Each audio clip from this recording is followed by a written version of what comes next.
Private equity is a broad church of different providers, and my understanding of those providers was relatively good due to the research that we've done previously. However, I do also believe that private equity are becoming much more adept at explaining the benefits and also some of the challenges of private equity ownership, and this is something that's improved a lot over the last number of years. At the outset, I thought the PE house would simply buy the company and make their return from the income. What I didn't appreciate until it was explained was that the level of growth they would be expecting. Prior to completing this deal, my view of private equity had been relatively jaundiced.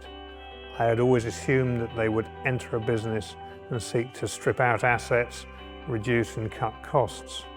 In reality, my experience has been very different, and I have found them willing and keen to invest and seek every opportunity to increase and inject capital into the business.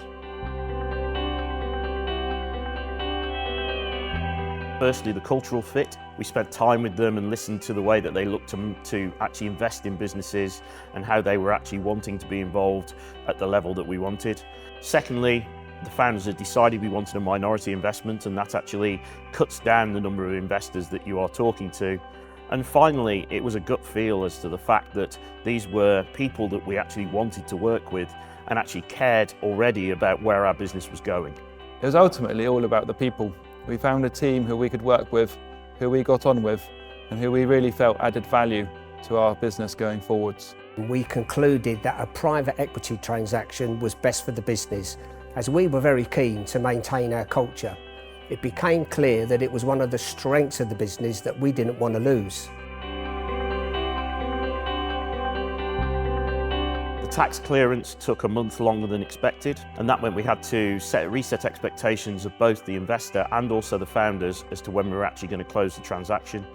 And secondly, with more preparation, the service contract discussion around the founders would have been easier, and there would have been less issues when we came to the end of that little part of the negotiation.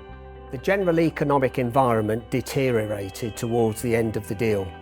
At the same time, our revenue in 1 month was below plan, and the investor had some other commercial concerns, such as price increases in cost prices from suppliers and the effect it would have on our margin. In conjunction with RSM, we were able to quickly produce a paper giving them explanations and analysis around each of the areas of concern.